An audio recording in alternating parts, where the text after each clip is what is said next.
өзгешекті көтермелі музыкалық аспабы. Домбыра қазақтардың өмірінде өте маңызды орын алады деп ойлаймын. Және де менің ойымша, домбыра әрбір қазақтың үйінде болуы міндет. Енді достар, мен сіздерге осындай сұрақ қоямын. Домбыра деген сөздің атауы пайда болды? Ол екі араб сөзінен пайда болды. Ол домбыра және бұра. Енді достар, мен сіздерге айта кетейін, кейбір адамдар домбырада ойнау дегенді өте оңай деп ойлайды және де айтады. Бірақ мен өзім домбырада ойнап көргенмін және де ол өте қиын деп санаймын. Сол үшін мен сіздерге айтайын. Әсіресе ұлдар, сіздерге домбыра ойнауы өте қажет. Және де мен осындай шығармаларды білемін. Ілияс Жансүгіровтің «Күйші» деген шығарманы білемін. Ол шығармам бір күйші туралы жазылған, және де сіздерге мен осындай кеңесімді беремін. Қазақ шығармаларды оқыңдар, домбыраны сыйлаңдар, және мен ойымша біз домбыраны бүкіл әлемге шығаруымыз керек. Домбыра қазақ халқынан ежелден тараған көптеген өзгешекті музыкалық аспабы. Домбыра қазақ халқының әрбір үйінде болуы міндетті және қажетті деп есептелген. Әңгімеге домбыраға деген қызығушылық әрі музыкалық аспабы танымалдылығы ешқашанда тоқтаған емес. Себебі бүгінде көбінесе жастар домбырамен ойнап жүр.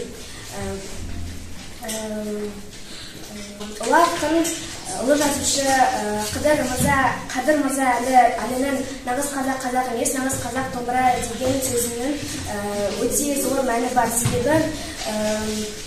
Себебі мұндай тұжырымның астарында қазақтың осынау киелі аспабын құрметтемеген, домбыраның үніне естілмеген нағыз қазақ емес. Осыған байланысты нағыз қазақ мен домбыра қазақтың киелі аспабы деген тақырыпты таңдадым. Домбыра деген ол қазақтың бұрынғы заманнан келе жатқан аспабы. Домбыра ол қазақтың ұлттық өлең, ұлттық қасиетті заты. Домбыра қазір біз бұрынғы күйші домбырамен күйлер ойнап, және де ол күйлермен бүкіл елге танытқан. Қазір домбыра қатты дамымаған емес. Сол үшін қазір адамдар, патриот адамдар өз домбыраға деген құштарлық ашқысы келген адамдар домбырадан не ашып жатыр? Өнер мектебін ашып жатыр. Ол жерде домбыра тарту білмейтін балаларға күйлерді және де домбыраны тартуды үйретеді. Домбыра тартуды бүкіл қазақ білу керек, өйткені өнері бар адамның бүкіл есігі ашық болады. Сондықтан домбыра бұл біздің қазақтың ұлттық аспабы. Қазақта көп танымал күйшілер бар. Ол Бұқар жырау және Құрманғазы және де одан да көп. Қазіргі заманда да көп танымал күйшілер бар. Шеттен де шығар. Сәлеметсіздер оқушылар, сәлеметсіздер оқушылар, сәлеметсіздер әріптестер. Мен бүгін сіздерге домбыра туралы қалып келе жатқан ата-бабамыздың қалып келе жатқан домбырамызды айтқым келеді. Домбыра біздің ата-бабамыздан қалған өте әдемі дауысы көп домбыра ол адам оны тарту біледі. Көп адамдар қазір оны татамайды. Мысалы, қазір 30% балалар домбыраға барады. Домбыра ол инструмент. Ол ата-бабамыз оны ойнаған, күйші өздері шығарған. Сол қазір біздің балаларымыз бару керек. Сәлеметсіздер ме, құрметті оқушылар? Менің таңдаған тақырыбым ол қазақтың киелі домбырасы.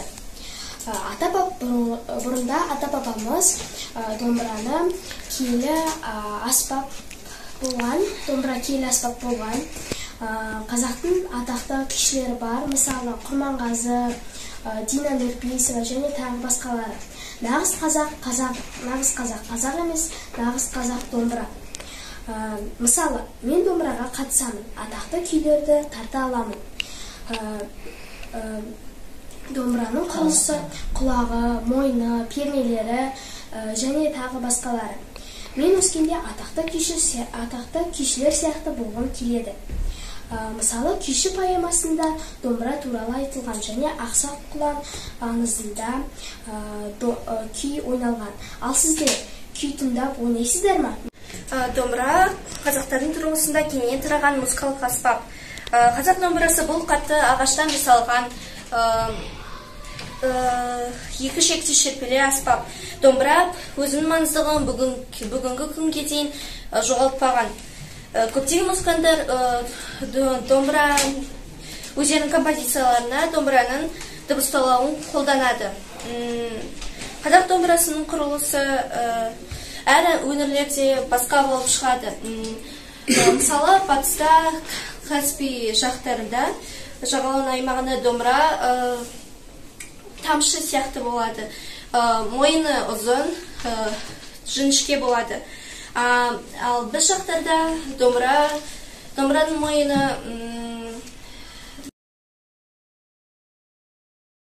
Ата өнері балаға мұра, өнерлерге есік ашық, өнерлерге өлім жоқ. Жігітке жетпіс, өнерде аз.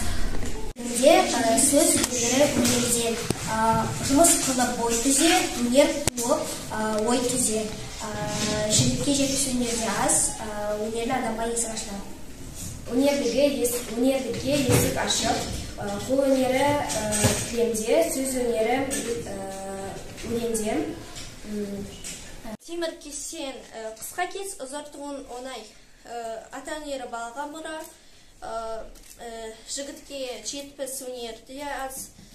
Өнер жұмыс қылып ой түзе, өнер қуып ой түзе.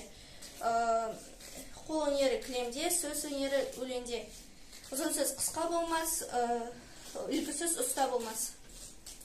Өнер таусылмас азық, жұтылмас байлық. Өнер алда қызыл тіл.